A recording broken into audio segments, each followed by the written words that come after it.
Welcome to episode 6 of the Various and Sundry podcast. I'm your host, Matt Harmon, joined in studio, as always, by my co-host, traveler extraordinaire, all-around good guy, John Sloat. Thanks, Doc. Good to see you this morning. Good to be in the studio with you here as we are in week 6 of our academic term here, our 8-week sessions, week 6. Yeah, coming down to the bitter end. Yes, so I administered a Greek midterm exam yesterday morning. Yeah, I heard much complaining about it in the halls. Weeping and gnashing of teeth, and you know, we'll see how those turn out. But we certainly want to encourage you to connect with us on social media. You can find us on Twitter at V&S Pod. And we also encourage you to connect with us by email. You can email the show at variousandsundrypodcast@gmail.com. And we did get an email this week from Nolan in Indiana, who was just appreciating the content we had last week. So, so kudos there. So be sure to send us an email and get a mention with your state. Absolutely, yes. And if you're enjoying the podcast, one of the ways that you can do us a solid is by rating it. And also, if you would want to go to the next level to even leave a brief review, those things help with whatever algorithms the various podcasting services, the various and sundry podcasting services, use to figure out what shows they recommend to others who haven't come across it yet. So. And we're open to critical feedback of Absolutely. the show. Send it in to us, but only 5-star ratings. Yeah, that's all we're interested in. Totally. Yeah. Save your comments, your nasty comments for the email, and you know. But we've received some, not critical, but some pushback from listeners so far, and we've acknowledged that. We've engaged. Yeah, absolutely. So as we start, we want to actually start with an apology that last week we failed you as our listening audience.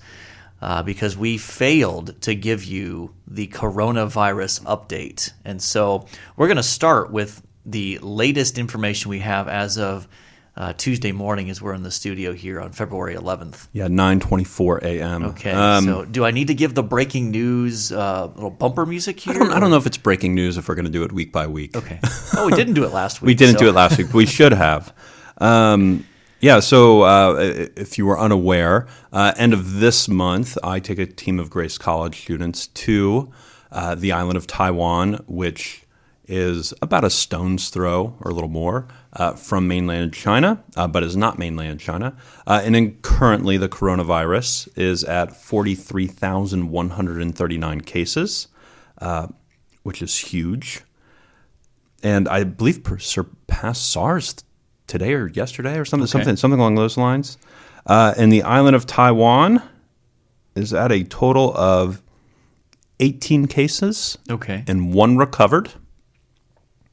Now, one of the interesting things, if you're not geopolitically savvy, China and Taiwan do not get along. That's true. Yes. So Taiwan has declared itself independent. China says they're a wayward state. And Taiwan has actually been unable to report coronavirus cases because of political reasons. No one allows Taiwan a seat at the table, whether it be the World Health Organization or at the CDC. No one allows them to come. So China is actually reporting for Taiwan all the cases they have. And China keeps ticking up the number of cases, and Taiwan disputes those number of cases that are there. Okay. So it's a fascinating thing because there's lots of reports about China underreporting the coronavirus across their own country, but overreporting for their wayward state. I see. So, and that has been your coronavirus update. Any questions, Matt Harmon? I don't think so. I appreciate the service you're providing, not only me, but now our listeners in walking us through that, because I do not keep a close watch on that. But as I have questions, I know you're my guy. You're my coronavirus guy. Yeah, You know. our school nurse has begun to come to me to ask, "Hey, what are you hearing about the coronavirus in Japan? Or what do you? I am the local Winona Lake expert on the coronavirus. Okay, yeah. Are you good with that? Yeah, I'm good with that. I like it. Yeah. All right. Well, now that football season, now that the NFL is over, Sure. there is football going on, and perhaps we'll talk about the XFL in the future.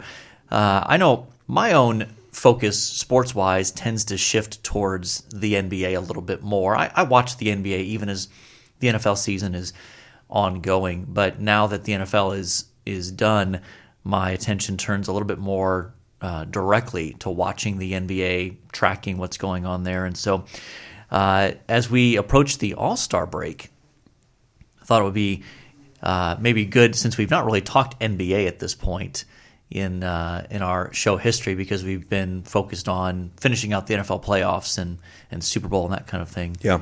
That we should probably at least kind of check in on the NBA and what's going on here. So. Yeah, and I have a tendency when it comes to the NBA to begin to pay attention as the playoffs get going. So I keep tabs on it throughout the season. I generally know what's going on. I watch a highlight here or there, but for the most part, I'm not super invested in the NBA until the playoffs begin. So we may need to lean on you a little bit more in expertise to understand the state of the NBA is. Well, I certainly don't want to overpromise our listeners that I'm an NBA expert, so I want to be careful about that. I very much enjoy the NBA, and I will say that going into this season, I was very much anticipating this season, perhaps more than normal, because of all the free agency moves and the realignment with star players going to different teams, and all of the anticipation of what the results would be. Obviously, Anthony Davis going to the Lakers, Sure. Kawhi going to the Clippers, and even the Jazz picking up Mike Conley, and there were changes in Houston with the Rockets, and so there were a lot of just a lot of question marks as to how would these teams gel together, who would end up sort of separating themselves, if at all. And it seems pretty clear that both the Lakers and the Clippers have figured out how to mesh their pieces together. They're obviously playing quite well together. The other team that is sort of separated itself from the pack in the Eastern Conference then is the Milwaukee Bucks. Okay, and my understanding of the NBA at this point is that the Clippers have a slight edge over the Lakers. Is that fair to say? Well, I'm trying to remember record-wise. I think the Lakers still have a better overall record. Do they? Okay. But I think in head-to-head matchups, if I remember correctly, the Clippers might have a slight advantage here. Yeah, in fact, the Clippers are actually in third place in the Western Conference as of today, 3.5 games behind the Lakers. But the Bucks are somewhat of the story in the sense of they are 40. Let's see here, 40. They're having a phenomenal 46 season. and 7, and so there's some discussion of will they be able to break or at least match Golden State's record of 73 and 9, I think. I think that's right. A couple of years Yeah. ago, 3 years ago. But so those are some of the teams. A couple of surprise teams, one in a good sense, two in a bad sense, at least in my perspective. One in a surprisingly good sense is the Pacers have performed better than expected, I think, With some injuries, right? in light of the fact that Victor Oladipo has been out until probably, I think, about a week ago. And so they've performed surprisingly well past what people have expected given that injury. But on the surprising in a bad sense, you've got the Portland Trailblazers, who are, as we speak today, currently in 9th place in the West, which is very surprising. And they had a very exciting run last season. They did, and that's despite the fact that Damian Lillard is in a stretch where he's playing out of his mind. Right. And they signed Carmelo Anthony. Yes, they did. Yes, they did. And I think actually, I'm not a huge Melo fan, but I think he's actually been a decent addition for them. Yeah, I think he's accepted his role to not be ball dominant and to kind of be a bit more of a shooter. Yeah, spot up guy, maybe put him in the post a little bit, and as a sort of secondary or even tertiary scorer on the floor.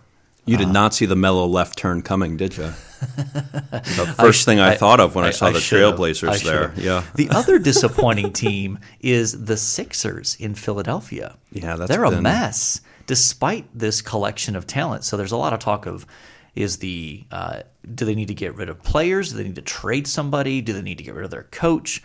What's the solution there? Because they're really good at home, but they are atrocious on the road, like way worse than you'd expect them to be given the collection of talent they have. And I know one of the big storylines this year, and maybe even recently, has been the Houston Rockets. Yeah. And I don't believe, are starting a player over 6'7" right now. Is that correct? That's a recent change within the last, I think, 2 weeks where they've gone all in. I mean, all chips on the table into the center on small ball. And by NBA standards, when you don't have anybody out there over 6'6", that's really small. Yeah. And it's really just a recognition of they think other teams are going to struggle to match up with them to be able to spread the floor, put shooters out there, create driving lanes for Westbrook and Harden. But, boy, it just seems like you better shoot the ball well because otherwise the other team is going to out-rebound you and they can just pound you inside. And I believe they beat the Lakers with that philosophy, which everybody was like, oh my goodness, this is the new NBA, everything. Yeah. And then they lost the next two. Well, and here's what people, I think, often fail to recognize is that the regular season is so different from playoffs. Because the regular season, you've got a game every other day, basically, and sometimes back-to-back. And so when it comes to scouting reports, when it comes to making adjustments, when it comes to all those kinds of realities, it can be hard to go from playing one team that's got one style, and then the next night you have another team that plays a different style with very different personnel, and that's a hard transition. You get in the playoffs, and it's best of 7. Yeah. You can dial in on, we have to do these one or two things defensively to stop their guys, and then you just dial it in, you lock it in, you factor in the level of intensity goes up, and I just wonder if a team like Houston playing small ball can really have a successful run in the playoffs when it comes to that kind of style. Which has been Houston's problem over the past 5 or 6 years. Yeah, is absolutely. Great regular season team, can't get it done in the playoffs. Yeah, and of course, Harden is still scoring out of his mind, 35 plus a game. But of course, he's probably taking on average 45 shots a game, it feels like. So not the most efficient scorer. LeBron James, adjusting his role in Los Angeles, now leads the league in assists by a good margin. I think he's at like 10.8 assists per game. The next guy is like 9.1. So, and that was always a great part of his game, is his ability to pass, which I think has only been enhanced by having Anthony Davis. Yeah, absolutely. He clearly has taken a back seat in terms of deferring to Anthony Davis. And then Trae Young, a guy who came out, had a terrible rookie season, has now figured things out and is having a really successful year for the Hawks, even though the Hawks aren't that good. And then, of course, you can't talk NBA without all the Zion Williamson hype now that he's playing for the last 2-3 weeks or whatever. And how well will those knees hold up over the years with his size? And I'll be honest, I'm tired of the hype. He's a really good player, really, really good. But the attention surrounding him has just been off-putting to me in terms of the hype with which he's sort of talked about. I think he's going to be a guy that'll score 18 to 20 a game, and he'll have 10 rebounds a game. He will have consistent double-doubles. But he's not going to reach that elite level, at least of like the LeBron, the Anthony Davis, the Kawhi Leonard, like that sort of like upper echelon, top 5 player in the league kind of guy. Don't you think he'll be a highlight machine, though? Yeah, oh yeah. And that may people may overvalue his Sure. abilities because of that.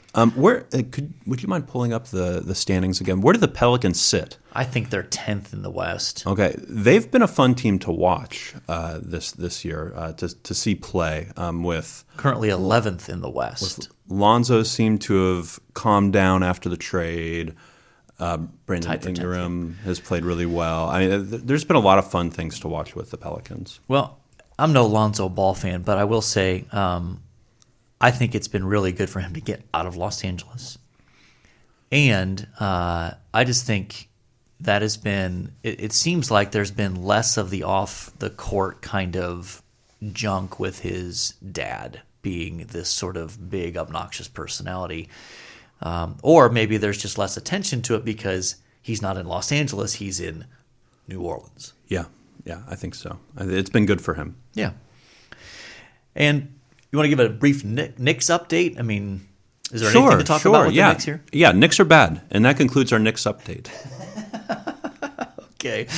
The Knicks, the owner, James Dolan, is, in my estimation, creating an environment where players don't want to play and people don't want to come. And so the fact that no free agents came really in the offseason, no big-name free agents came in the offseason, I just don't think there'll be a return to anything close to prominence until James Dolan gets rid of the team or eats some humble pie, puts good people in place, and then just steps out of the way. Didn't he tweet within the last few days to make it clear he's not selling the team anytime soon? Yeah, because there were rumors about Jeff Bezos buying the team and a few other guys. So. Yeah, okay. And, of course, since you're our baseball correspondent, you wanted to mention that pitchers and catchers reported this week. Yeah. So baseball season is coming. It's going to start in a month or so, end of March. Okay. Yeah. Well, we'll have to keep an eye on that. So, well, our main topic, I think, for today's podcast, it seemed like a natural follow-up in some ways to last episode where we talked about singleness to talk about marriage. And I think it's always helpful to sort of preface these kinds of conversations with neither of us are presenting ourselves as experts on the subject. Nope.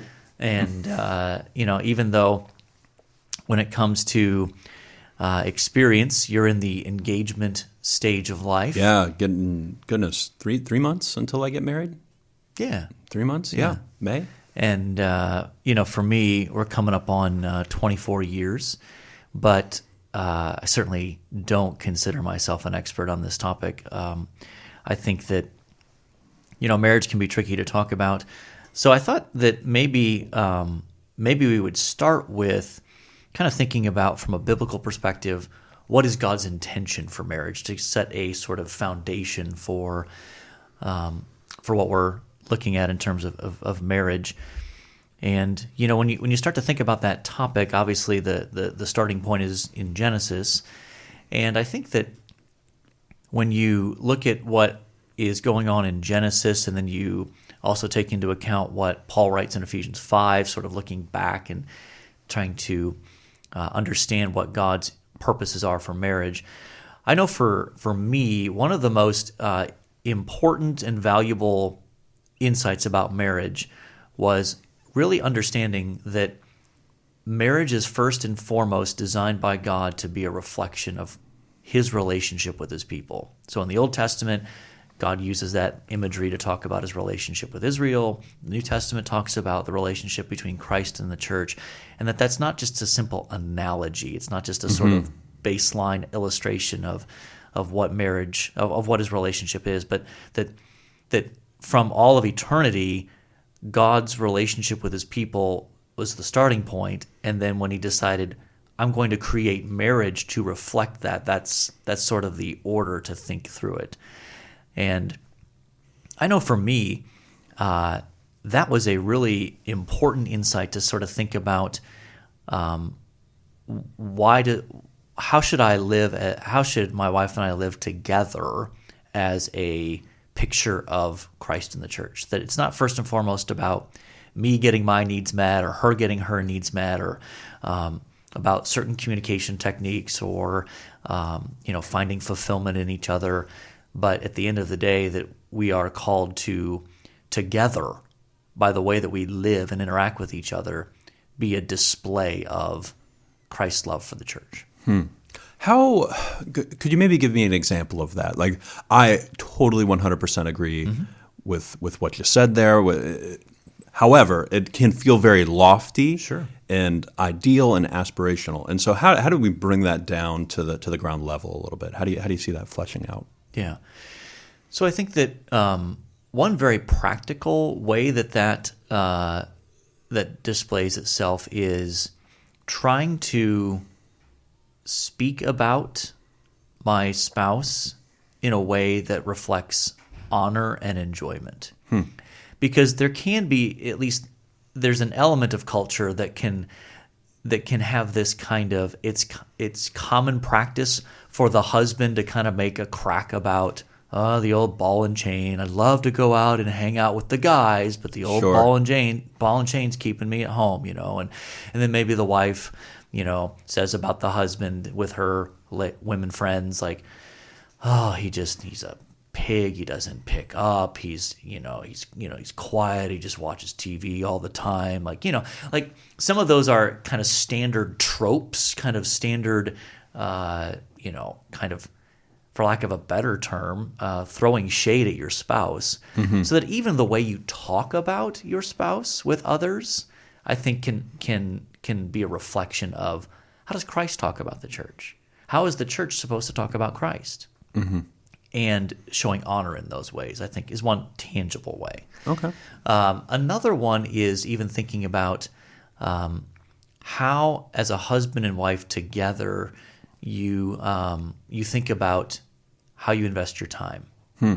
That there's absolutely a place for cultivating time together, just the two of you, and for making sure that you are growing that relationship and maintaining it. But there also should be, I think, an outward focus of inviting people into your home, into your relationship, into your family context, as a way for others to practically see that, whether that's in the context of a small group in church, whether it's hosting people at your dinner table, allowing them to see some more of the internal dynamics maybe of your marriage relationship, I think is also something that can reflect that. So marriage, in a sense, is not. I think in Western culture, particularly, we have a sense that we can drop into the thinking that marriage is something that is private. It is for me and my spouse in our four walls. But what you're advocating for is it's something that is for the community as well. That others are supposed to come into, see, reflect on, and I don't want to say be changed, but go forward with that knowledge of who you are and to know a deeper part of yourself. Yeah, absolutely. And I think that just to be clear, it's not merely inviting people in so they can see how awesome you are. Yeah. That they can also see the struggles you have. They can also see the need to confess sin to each other or to grow in areas of godliness that you're struggling with. And so I don't want to paint the picture of, come on into our lives and see how awesome and great we are. It's come into our lives and watch us try to live this out, all the while recognizing that you're going to see us not live it out perfectly. We're going to struggle at points. We're going to not be a clear reflection of certain areas. So sure, and even see sickness, health. I mean the things that are said in marriage vows. Yeah, absolutely.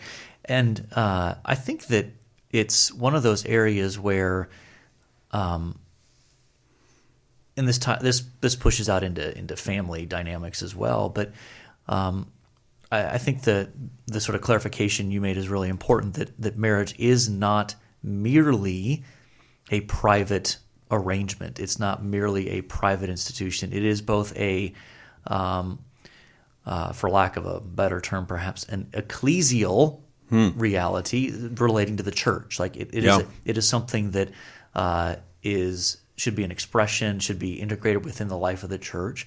But also there is a sort of public societal dynamic to marriage so that it's not just exclusive to Christians. In other words, God created marriage as a public reality, societal reality, not just a, well, this is for my people, and others, you're not supposed to have this, or it's not good for you. That as Christians, we should, in fact, recognize and honor marriage between a man and a woman as a good thing, even between two non-Christians. That's a good thing. Yes, and I think there's something there where anytime there's an opportunity in society, and even in a secular space, to say, I'm going to deny myself and help the other, or to help my spouse, or to help my neighbor. Anytime that happens, I think it does reflect something of common grace that is within us as humans. And so I think when we do that, we live in more accordance with the truth. And therefore, I think we get a better society out of it. I think businesses are more likely to operate in morality. I think that, and maybe that's a little lofty for our conversation here, but I think there's societal good that happens when things like self-denial happen. Yeah. And I think one of the clearest expressions of that is marriage. Right, and I think that too, there tends to be marriage tends to have at least it generally, again, we're speaking in general terms, there are obviously exceptions to this.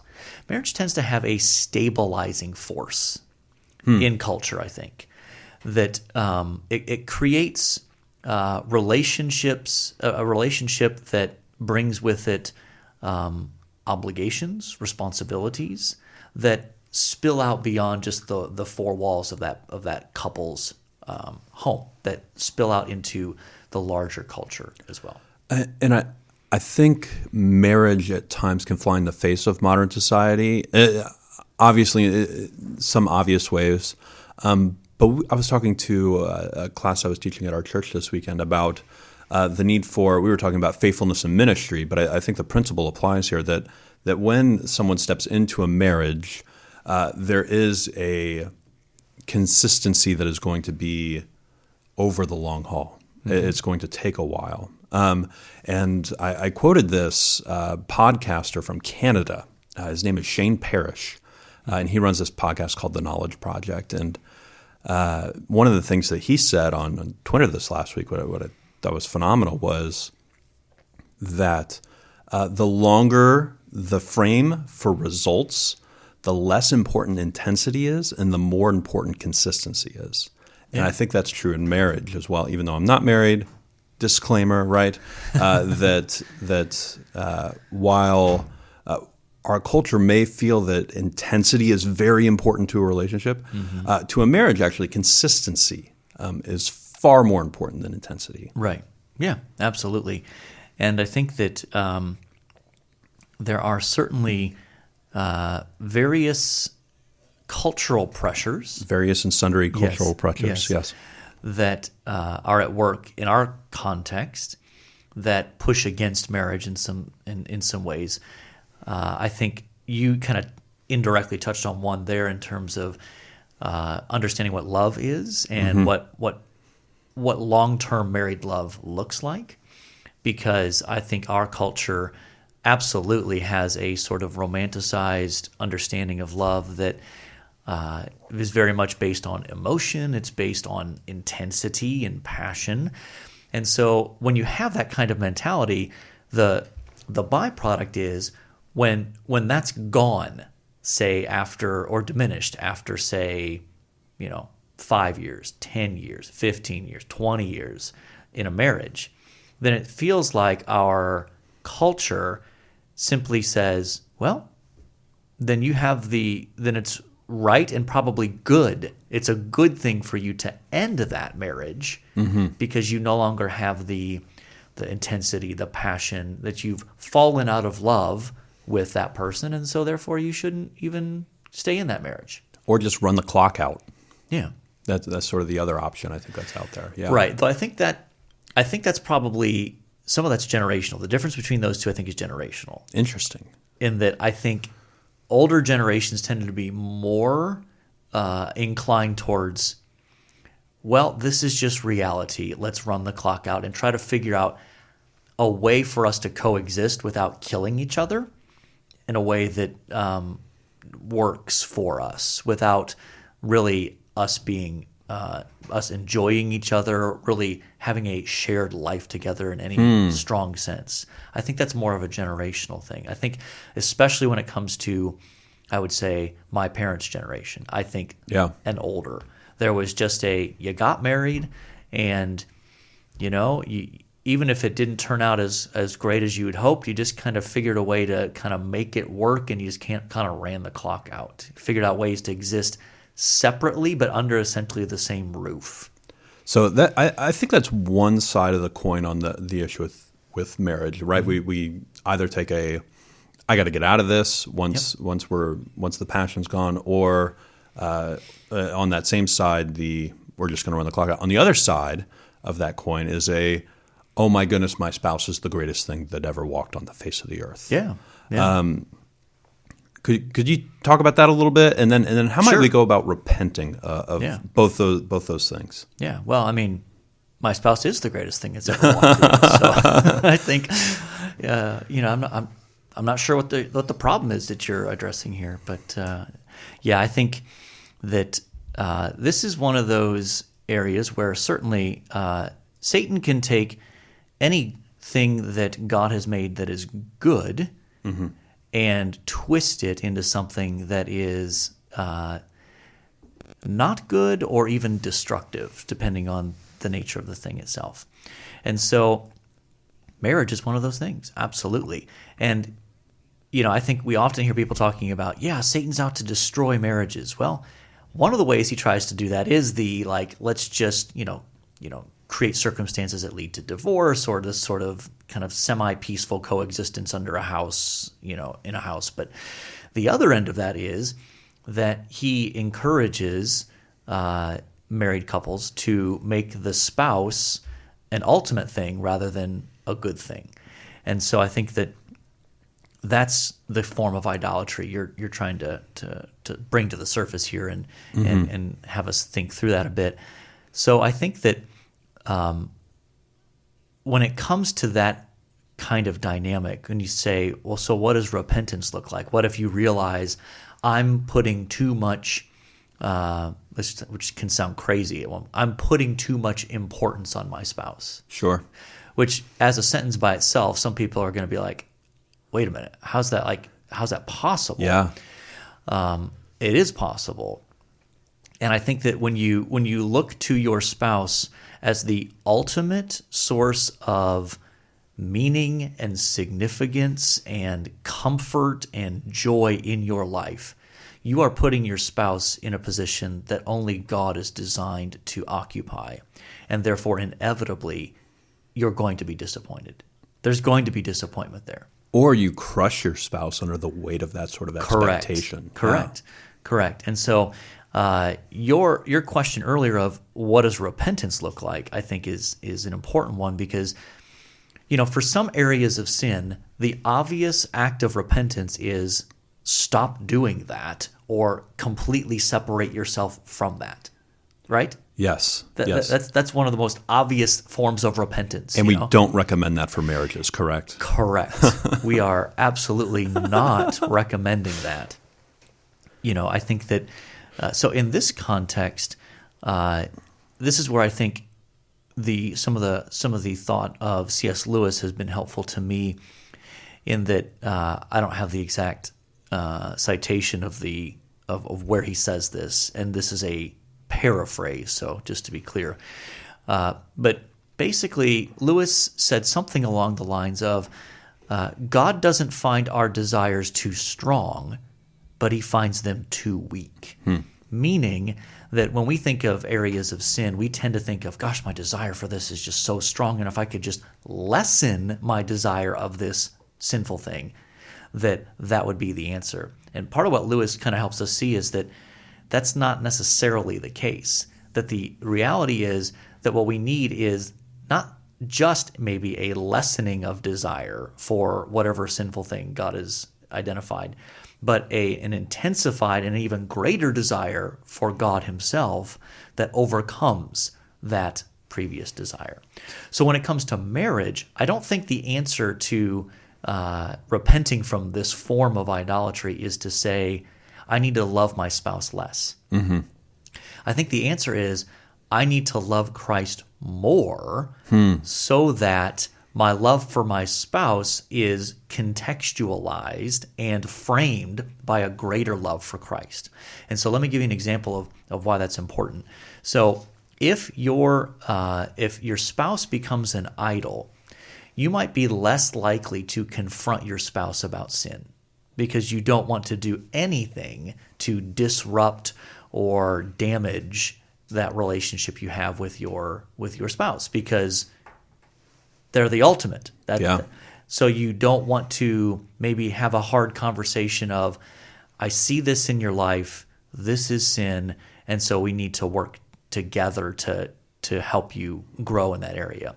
But that's what Christ-like love looks like. Mm-hmm. You know, when you look at Ephesians 5, it holds the model for husbands as love your wives as Christ loved the church, and it talks about sanctifying, washing her, cleansing her, that you're pursuing her spiritual good. And that's not just husband to wife, that's also wife to husband as well. Sure. So that there's a situation right there where if you've put your spouse in a position where they're your ultimate, you're probably not going to call them out on an area of sin and then enter in to try to help them grow. Whereas if you love Christ more than your spouse and you're ultimately concerned more about how your spouse is going to reflect Christ in their own life and how together you can reflect Christ's character and his relationship with his people, your love for Christ will move you then to have the hard conversation that says, I need to talk to my spouse about this area and we need to try to grow together in this. Yeah, no, I really love that. And I think it's transferable to a number of things that God would call good that we would make ultimate. Absolutely. I think, that in one sense is kind of a fundamental definition of idolatry when it comes to what Satan likes to do is take things that are good and entice us to make them ultimate so that they take the place that only God deserves. Awesome. Well, if somebody wanted to do some more reading about this, do some reading about marriage, where would they go? Yeah, so I think that let me just preface this by saying I think there are a lot of bad marriage books out there. Okay. A lot of bad ones. But when it comes to books that I think are especially helpful, as I've done some premarital counseling, I have pretty consistently used John Piper's book, This Momentary Marriage, which I think provides a very good theological framework for thinking about marriage and having sort of God's glory in perspective as the sort of driving force behind your marriage. Another one that I'll mention, which is maybe a little bit more practically oriented, is Dave Harvey's book, When Sinners Say I Do, which is helpful in terms of thinking about relating to one another as sinners, that you're a sinner and you're marrying a sinner. And so, of course, there are going to be consequences from that. And, there's probably one other book we should mention. I'm going to save that one for you since it's your guy. Yeah, I would recommend Tim Keller's The Meaning of Marriage. Came out, probably a decade ago now almost. 2012 maybe? Yeah, I mean, if it's good enough for Justin Bieber, it's probably good enough for you, right? Tim Keller's book, The Meaning of Marriage, provides a clear and consistent picture of what marriage looks like according to the gospel. So I've found it very helpful in couples I've performed weddings for, asked them to step into and read. And, Yeah, and we'll look forward to going through that one together. Yeah, I know. I made you switch. Yeah. You didn't make me switch. I was willing to go that. I was going to go that way anyway. So, well, we have we need to move on to talk about our athlete for number 6. So, when it comes to athletes here, it seems like we're looking primarily at a couple of NBA stars from past years. Yeah. Some people on our list, Bill Russell and Julius Erving. probably stand out to me. Yeah. And if you want to, you're not to baseball there. Stan Musial from the Cardinals was a legendary one. Of course, in the interest of pandering to our sizable crowd in Ohio, there's not been a legendary number 6 at Ohio State, though.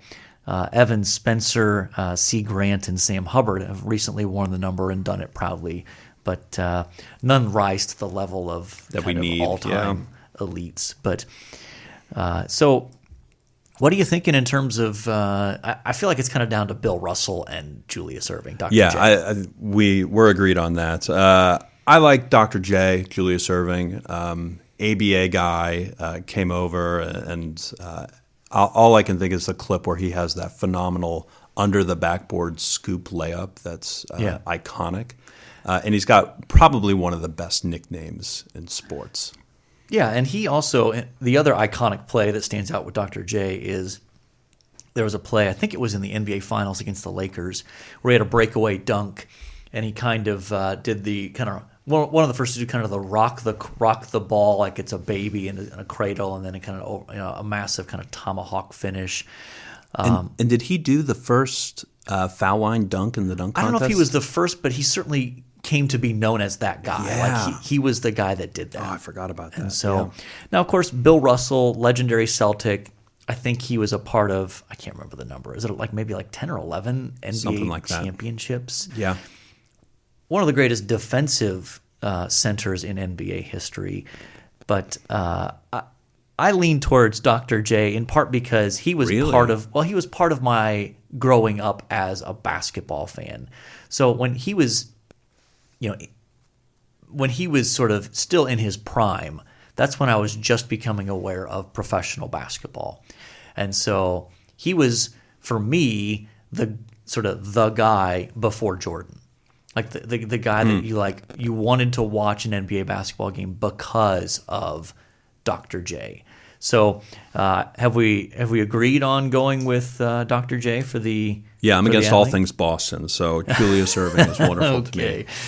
All right, so let's talk about one thing we each liked this week here. You want to go first? Yeah. So I just finished the book, The Coddling of the American Mind. It's a work by Jonathan Haidt and Greg Lukianoff, I believe is how it's pronounced. But they've published this book, and I Cards on the Table, love everything that Jonathan Haidt does. Not everything, but lots of things that he does. And this book was no exception. Really good about how we have pandered to safetyism in our society, and it's created a weak college student specifically. And so they advocate for free speech and how speaking freely enables you to be able to interact with somebody else's argument and actually strengthens your own argument. So that was really good. It started out as an Atlantic article that they blew up into a book, so I'll link the Atlantic article if anybody's interested. Yeah, that's good. So for me, I've been hacking my way through a very long book that I've enjoyed. It's just one of these really long books of 800 plus pages. It's a book by Peter Stuhlmacher called Biblical Theology of the New Testament, and it's not for the faint of heart. So this is not necessarily a sort of general recommendation, but it's actually an English translation of a 2-volume German work. So Stuhlmacher is a relatively well-known German New Testament scholar, and part of what makes him unique is the fact that he's not, that he's largely conservative on a lot of theological issues and takes the Bible seriously. And just for the listeners, that's odd for a that's German, very uncommon right? for German scholarship on the New Testament. So that's refreshing. But so I've been enjoying that. Again, I would not necessarily recommend that for most of our listeners. I think if you're going to pick one of those two things that we like this week to read, I'm probably going to steer you towards yours, John. So in any case, well, we have done what we set out to do in wandering through and covering our various and sundry topics. And so until next time, the Lord bless y'all real good. Later.